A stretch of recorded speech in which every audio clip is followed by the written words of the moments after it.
ท่านคณะกรรมการตัดสินและคณะทำงานการแข่งขันทักษะภาษาไทยโครงการรักภาษาไทยเนื่องในสัปดาห์วันภาษาแห่งชาติปี2569ท่านผู้บริหารสถานศึกษา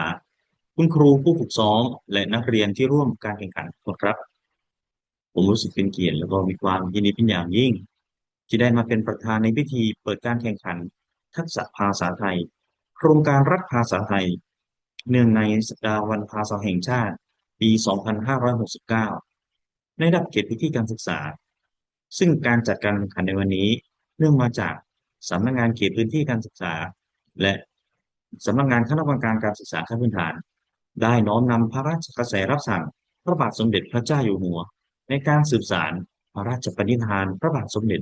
พระบรมชนกาธิเบศรมหาภูมิพลอดุลยเดชมหาราชบรมนาถบพิตร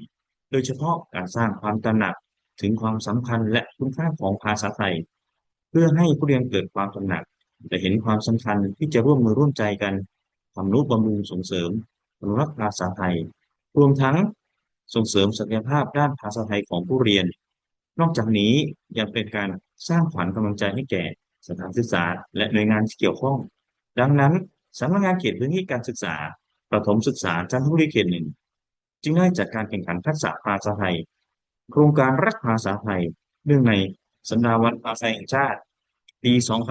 2569ในระหว่างวันที่ 15-19 มิถุนายน 2569ขอขอบคุณคณะกรรมการตัดสินผู้บริหารคณะครูผู้ฝึกซ้อมและคณะศึกษานิเทศสำนักงานเขตพื้นที่การศึกษาประถมศึกษาจันทบุรีเขตหนึ่งที่ร่วมกันส่งเสริมสนับสนุนกิจกรรมที่เป็นประโยชน์ในครั้งนี้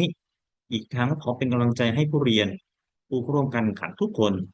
ที่ตระหนักและเห็นความสำคัญได้เข้ามาร่วมการแข่งขันในครั้งนี้บัดนี้